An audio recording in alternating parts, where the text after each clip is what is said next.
This is struggle to success. First, if you're in the wrong place, this is a good time to figure that out.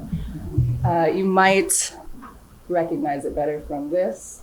I posted it all over the internet before I realized there was a massive typo. And I didn't realize this. I think that I had already gotten like 50 or 60,000 views on Twitter by the time I realized it. And I was like, wow, perfect, Kamille. This is exactly in line with my brand. But I think it's important to talk about this as a starting point because, we all try to be so perfect in this industry, especially me. And I think in the past, I would have taken it down and tried to pretend like it never happened. But I just kind of laughed it off because I think it's funny and I'm really terrible at spelling. It's very true. I don't get paid to spell or do math, thankfully. Can I ask how many students are here? Cool, not that many. Awesome, thanks for coming. How about people that are working in the industry? Awesome. And how many people just got dragged here from somebody else? I get it. Is there anybody here that is like switching careers? Oh, awesome, I love that.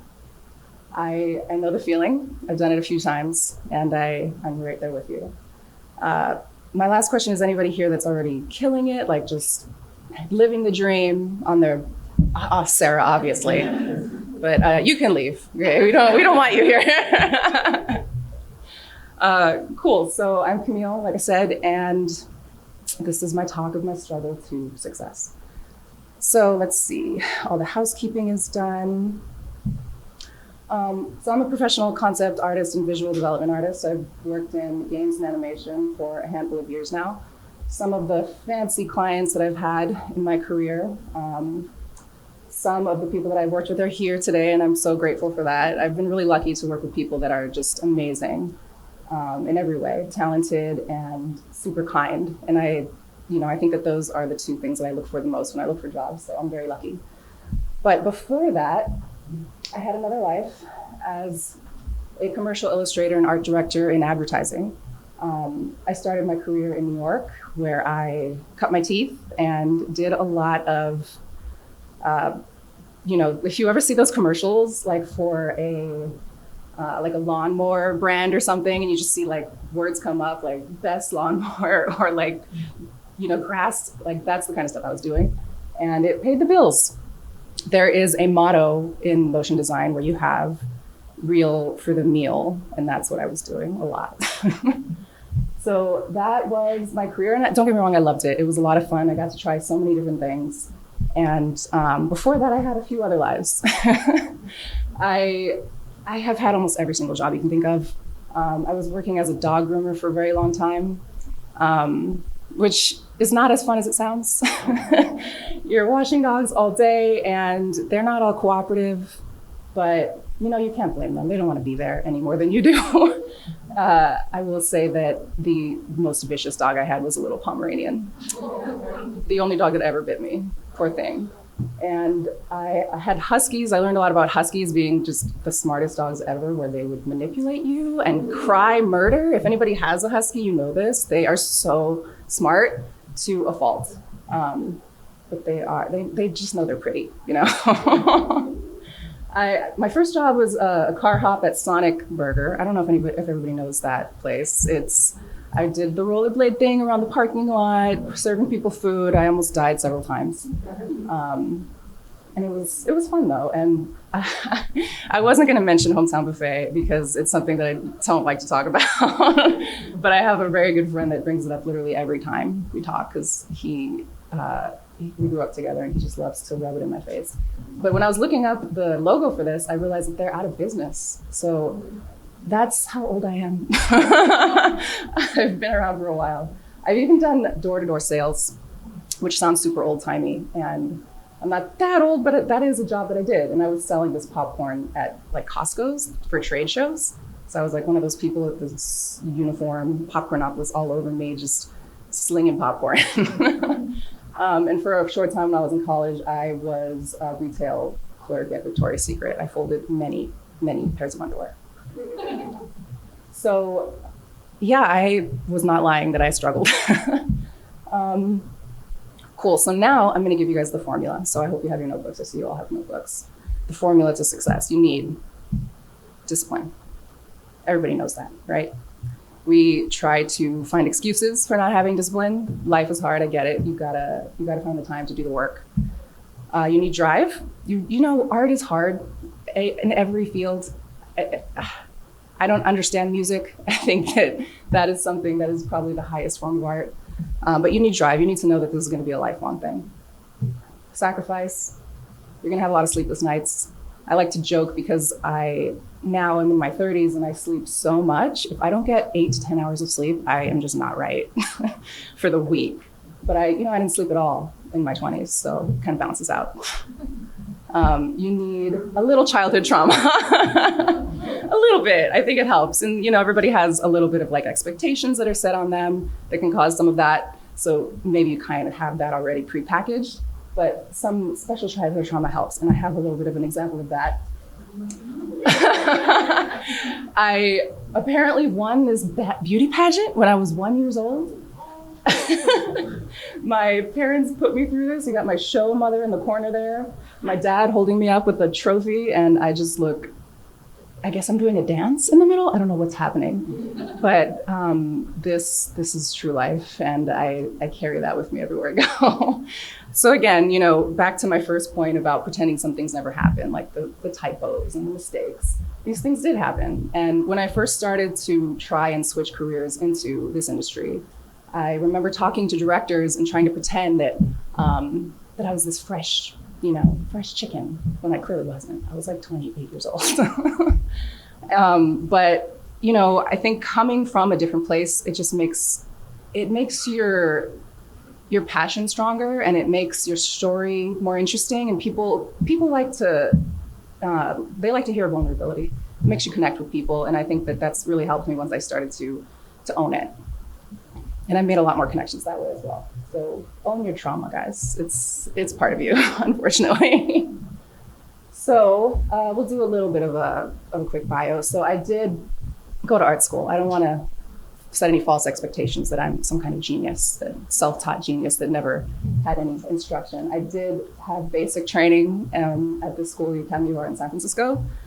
I could go into more trauma stories about what happened there. But, at the time, they didn't have any biz dev. They didn't have any concept art. It was kind of just the Wild West. And if anybody was there in the early to mid 2000s, you understand that. I had a mishmash portfolio at the end of it of like a few figure drawings and illustration. The illustration major was literally editorial illustration, like your face, exactly. She went... That is what was going on there. They just didn't really know what the market was like, and that just kind of filtered into the rest of the students. So when I graduated, I was a lost little puppy. And that was me with my little cap and gown. I'm super proud of that. But I finished it. I think it was really important to me to just get that degree for some reason. Now I don't know why, but at the time I really wanted to do it. So yeah, now what? I finished. I did the thing. Do I have a portfolio? No. Do I have an internship? No. A future? Maybe, but not what I thought it was going to be.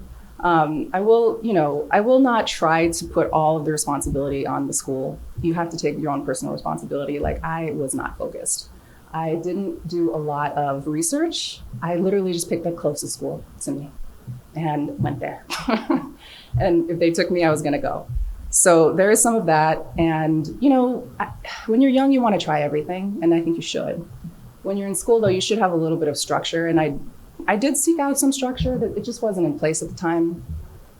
So yeah, my future was a result of all of that. I had a ton of debt. My family was so supportive and was equally unclear about what I was doing, but just really wanted to help me get that degree. Because art in itself is such a unclear sort of goal. At least getting that degree was something that we could set our sights on, and my family really helped support that. So I've got loans, my parents have loans, even my older sister helped out at some point. So it was a full effort, a full family affair. So I just want to take a quick step to talk about some realness. So this is my mom. beautiful lady. She decided to take a very belated honeymoon trip to Hawaii without us when I was like 10 years old. And this is her just living her best life out there. And we never let her live it down. She claims that she was guilty about it, but the pictures say otherwise. She was my biggest fan. She went with me to all of my interviews when I was trying to get internships or anything like that. And I remember when I told her what I wanted to do at the time, I wanted to be a comic book artist. And she looked at me saying, I'm paying all this money for you to make cartoons. And I was like, well, that's not exactly. But, she just, I don't know what, we never really talked very specifically about what I was doing, but, they knew that I liked to draw. I was drawing since I was a kid, probably like all of you here. You understand that? So for a while, everything was good. We didn't have a lot of money. We didn't have definitely any college funds. So everything was out of pocket for some time. And then the loans started happening. And then my mother got sick. I remember that, I think she was sick for a long time. But she's one of these people that never really put herself first. So, just kind of like, oh, there's a pain here, whatever. Let's just keep it moving. Keep doing all the dinners and hosting all of the parties. And, over time, it got hard to ignore. So she had to go to the doctor, finally. There was one day that I remember very clearly. I was walking along doing my thing in San Francisco where I was living while I was in school in the Marina District. It was a beautiful day in the spring, and I get a call from her.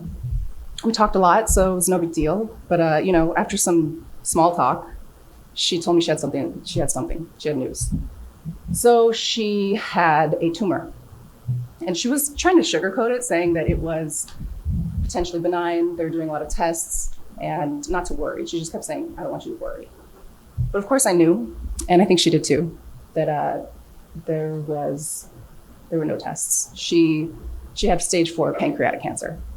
I didn't know what that meant at the time. I hadn't experienced anybody with cancer in my life.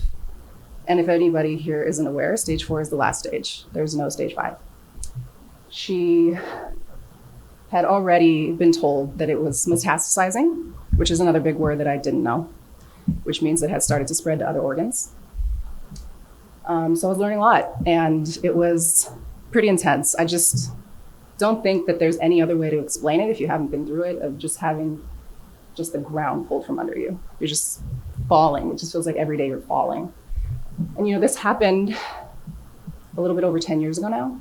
And I'm just now able to kind of talk about it for a brief time without completely collapsing. So I think that this is just important to talk about because life happens. And I did have to take some time out of school. I was back and forth. It became a full family effort to help in her treatment. But it was a blur. By the time, when I first had this call was in the spring of 2012, and she was gone by the fall. She did see me graduate, so that was a huge accomplishment for all of us, and I'm really glad that she was there. So at that point, I think that I just went into grief in a way that I didn't understand. I think that when you have something like that that's so world-changing for you, there's two ways to deal with it, in my experience. You go into a deep, deep hole and you just stay there, or you just push those feelings way down. You just keep it moving. So I did that. I had some jobs, I had some freelance jobs here and there around town, but I was still supporting myself just with like commercial jobs. I was, at the time, I think I was a front desk girl at a Pilates studio. And I remember one day my boss told me after like 3 or 4 months after it happened, he was asking me if I thought that I could get back to my old self, like be the front desk girl that's like all bubbly and stuff. And I was like, I gotta go. I don't know what you're talking about. So, I think at that point I had pretty severe depression, and I, again, wasn't aware of that. I was just kind of operating on autopilot. There's so much discourse now about mental health, and it's so amazing. And I think that if that's something that people are struggling with, you should really educate yourself. But at the time, I was just trying to survive. And so the only thing that I felt like I could control I was, like I said, in between jobs, but I still had this drive to do something more. And I had kind of given up, I think, at this point on working in animation, just because I had no idea. Like, there's so much transparency now about this industry that it just wasn't the case at the time. I don't know what VizDev was. I didn't know what any of it was. I had no idea. There was like a museum exhibit of a Pixar 25-year anniversary or something like that. And I just went there and I saw charcoal drawings on the wall. And I was like, if somebody told me that I could get a job at Pixar with I would have taken it more seriously, So yeah, I was just completely out of my depth, but I just knew that I needed to create. Like, it was one thing that could pull me out of that depression for only a brief time. And so at this point, I made my goal to just be a working artist in any capacity. If I could just create, if I was just working in Photoshop or Illustrator or whatever, just drawing, then it would be miles ahead of doing what I was doing at the time. So, turning point. I landed this freelance gig at a random place called Rooftop Media in San Francisco. And it was really, really interesting. I had the opportunity to both do drawings and try this new thing out called animation that I had never done, but it was with After Effects. So this was my first time ever touching After Effects.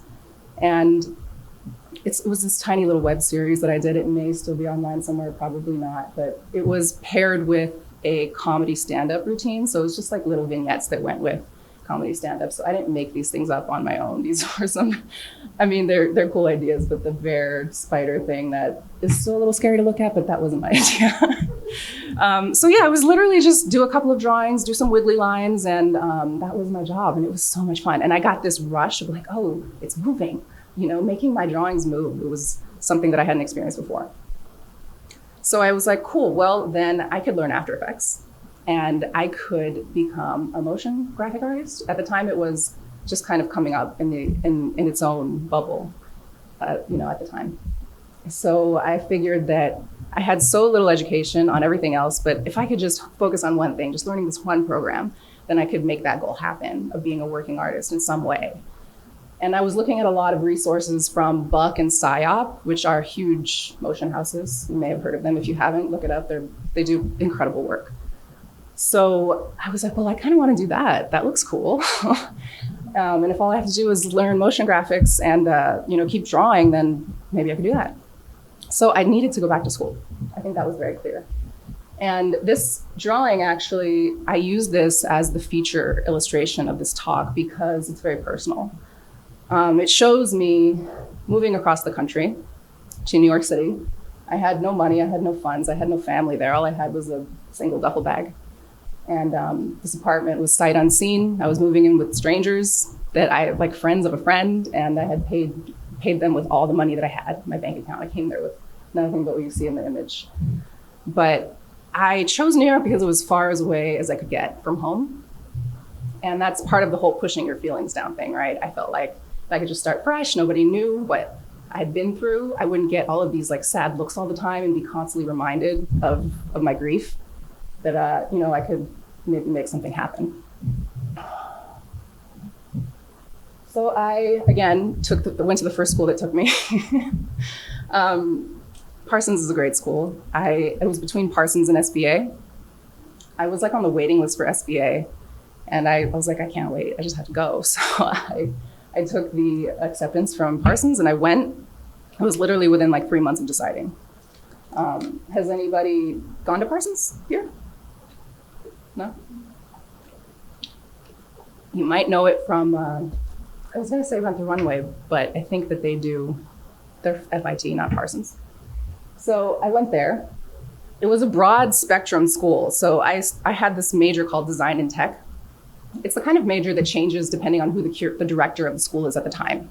So as luck would have it, when I got there, it was a new director. So the director before the director that was current to my time was an animation person. So once again, I was a little bit out of my depth. This guy was amazing, incredible, but he was more focused on installation art, interactive design, and kind of like political projects. But I just looked past all of that. Whatever, red flags, who cares? I just wanted to learn something new. And they had, they still had motion design classes that I could learn. And now I think most people probably know that you can pick up After Effects pretty quick. You don't need to go to like a full college experience for it. But it was so new at the time, and I just wanted to learn everything. And I did. I learned how to do 3D modeling. I did texture painting. There's like a little After Effects character thing that I did. So I was able to actually really explore all the skill sets that I had and build on them, and kind of, again, try to find what I wanted to do. My thesis project from this experience was a full VR experience of like, again, with the political aspect, it was a horror game. But of course I didn't, so you could learn how to code, you could learn how to do websites. Most people that came out of this program ended up at like Google or places like that and became interactive designers or creative technologists and things like that. And I was like, I still just want to draw. How do I just do that?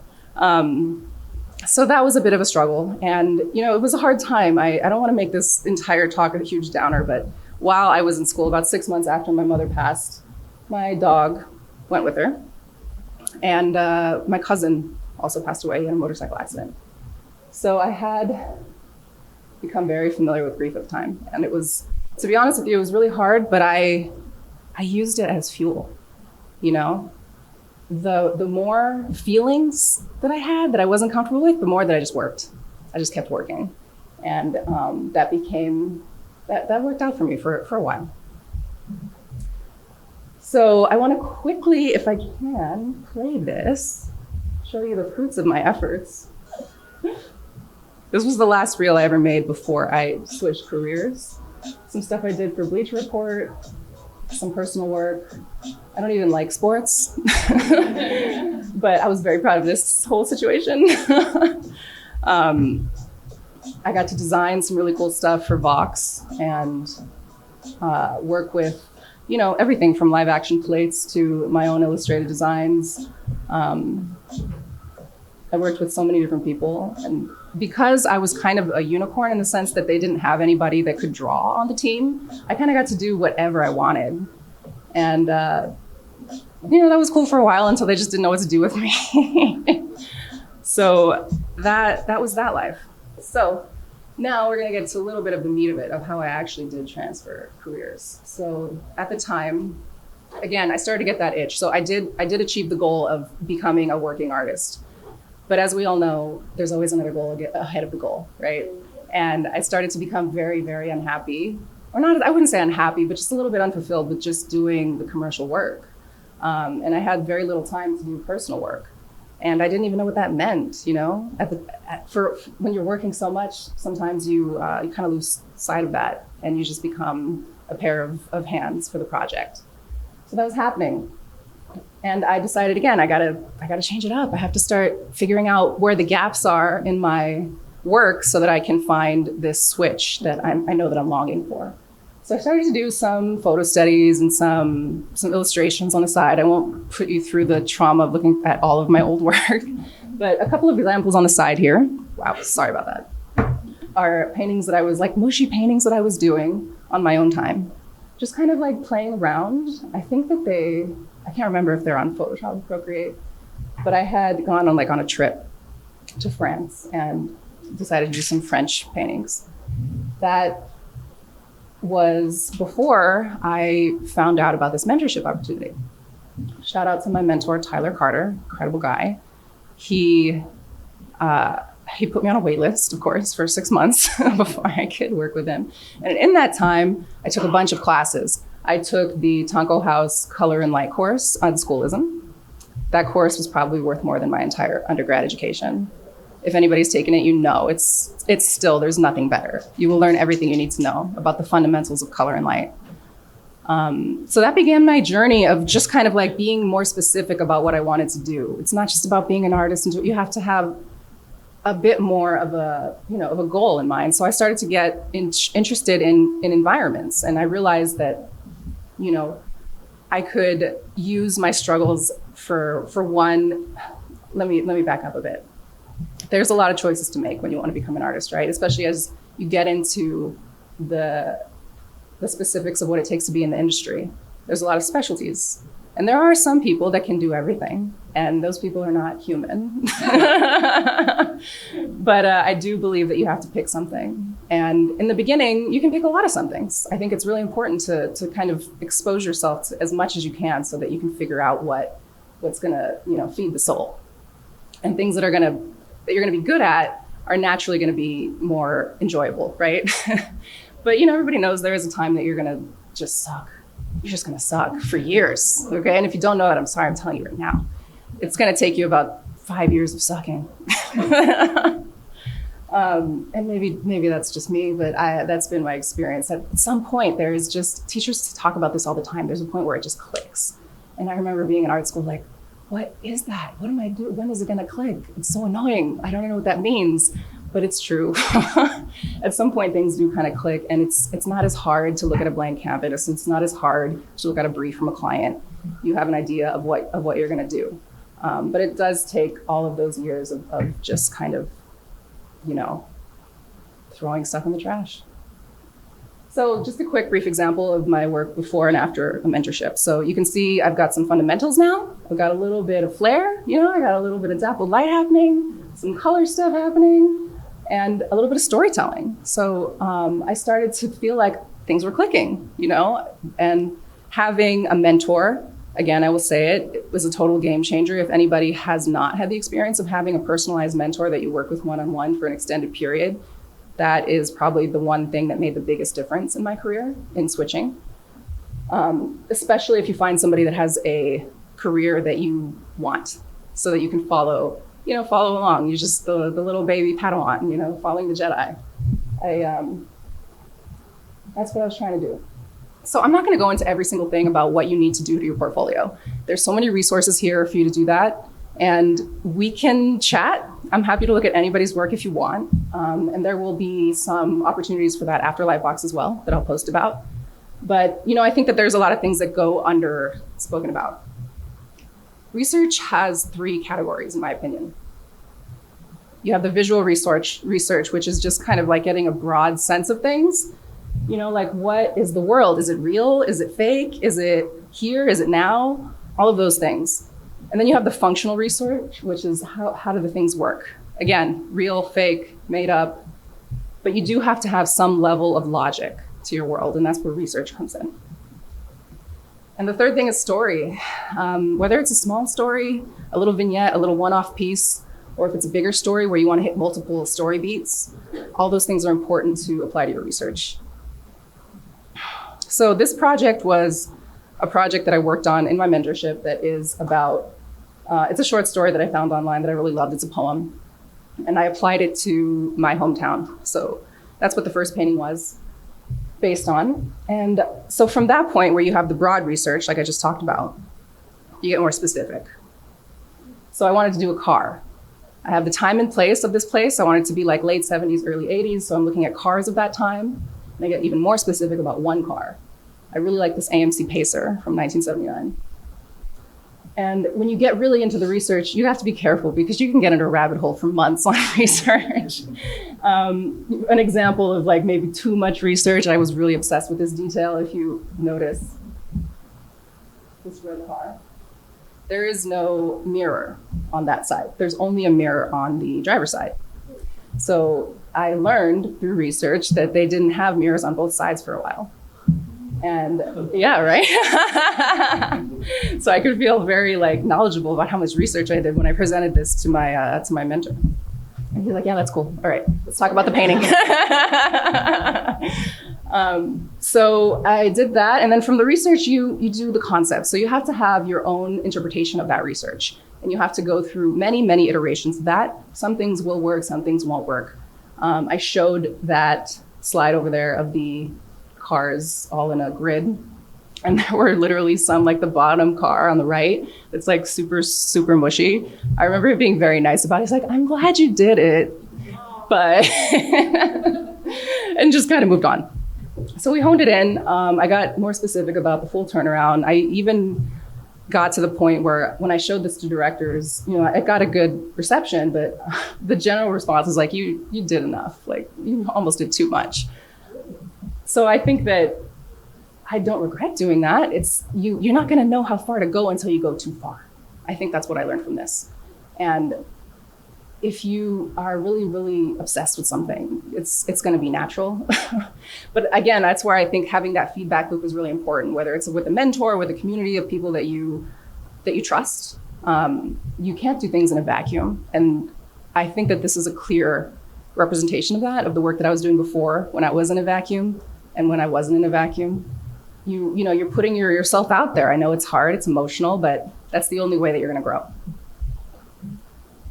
So you have to continue building the world. So we got a little bit of prop stuff, we got a little bit of environment stuff. You have to be very unafraid of getting messy. Even this export, I didn't realize that it was like half white in the corner there.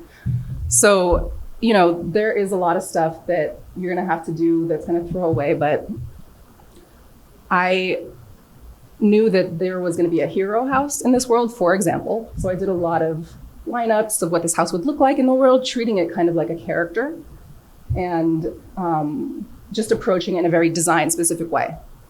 So again, there's so many decisions when you're trying to build a portfolio. You have a style decision, you have an execution, you have color, you have design, and all of those things have to be systematically approached. And it's very overwhelming. It's very overwhelming, especially when you're first starting out and you've never done it before. But if you just take one piece at a time, just chip it away, one piece at a time, it will come together eventually. So after that, I got really obsessed with color and light. So this kind of became my bread and butter because I just really love it. Just really getting super nerdy about the way that light works, the way that different surfaces work in light and how the colors are affected by different environments. I remember early in my mentorship, I got some pretty rough feedback and I just didn't understand some of the color choices that my mentor was making, like making mountains pink. I was like, what is that? I've never seen that. But I think it was just an example of just a lack of observation on my part. And that's another part of this in your research phase and maybe throughout your entire life as an artist. You have to be observing the world. And that's where doing paintings outside helps, or just photo studies or anything, but you have to be aware of your surroundings so that you can pull that into your work as part of the logic that I was talking about. These are not entirely realistic, but they're believable. And that's all it was going for. And that's something that directors will look for. You have to apply those things to interiors as well. Set dressing is another huge part of the VizDev portfolio. And appeal, materials, designing, all of those things. The light is not necessary, but that's my favorite part, so I did it anyway. So that was the project. This is mostly the project that I did for my first VizDev portfolio when I was working with my mentor. And from there, I had to get out there. It was the first time that I had work that I felt confident to start showing. But to an extent, I still kind of came out I was still living in New York at the time, building this portfolio and other work over 2 years. This was 2 years of work while I was still working full-time as a motion designer and doing this portfolio stuff out of my own pocket, nights and weekends for all that time. So I had never even heard of CTN. Again, this is the lack of education that I had growing up. I had never heard of these things. And this was the last year that I think CTN was still pretty big. It was around 2018 that I went to start to shop myself out there. But the main point that I want to make is that, you do all this work, it's a grind. You don't necessarily see the progress, but once you start to put yourself out there and you get a response from people, then that's when you're going to understand where you stand. And I think a lot of people make a big deal about comparing yourself. And there is a way to make that unhealthy. But I do think it is important to compare yourself. You have to compare your work so you understand where you stand in the industry. There's just no other way to do it, unfortunately. You have to start to build that visual library so that you can just figure out if your work is competitive or not. There's a lot of students that I talk to that just don't understand why they don't get responses. There is a point in your experience where you will start to understand that because you just know how to objectively look at work whether it's your own or somebody else's, and understand like, oh, that's good shape design. That's a really great application of color. And from there, you can start to apply that the people that you're looking at and hone in on things that you think that you can reach realistically. Set little goals.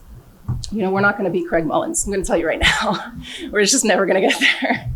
But you can, you can study his work and try to understand the choices that he's making so that you can apply that little by little. Again, that's just a brief overview of the things that I did to help me. And from there, I just kept building. I kept working on my portfolio. I left the mentorship and I started to do work on my own time. I eventually moved to LA, and I pretty quickly started working in the industry. My first job when I moved to LA was for Disney on a light show. They had a new light show that they were making a new castle for, and I did some projection paintings for them. And that's how I got started. So just a couple of books that I recommend. These were integral for me when I was studying. Graphic LA, especially, because this book, he goes through all of the little sketches and thoughts and thumbnails that he does for these quick paintings that he did across LA. Color and Light, when I read that, there's a chapter in there about bounce light that just blew my mind. Like I highly recommend that book. Study it, mark it up, do all the things. Alla Prima is, so the last two I want to talk about briefly because they are not digital necessarily. But I do think that there is a point where you will kind of oversaturate yourself if you look only at digital art. You have to, even if you don't want to do paintings outside, I think it's important to just kind of learn the practices that came before Photoshop so that you can apply it and make your work stand out that way. Color Study is a pretty old book. You can find a free PDF of it online by Henry Hench. It's just such an interesting way to look at color. I think that if you just take a few months with each of these, you'll learn a lot, and I hope that helps. So I want to leave you with this. Pablo Picasso, inspiration exists, but it has to find you working. I think a lot of people just kind of get down on themselves about not making it, but they don't really take the responsibility for not doing the work. I'm not saying that that's anybody here. Everybody here is doing the work, obviously. So just keep it up. And one last image of my mother. I dedicate this talk to her. And thank you guys for your time.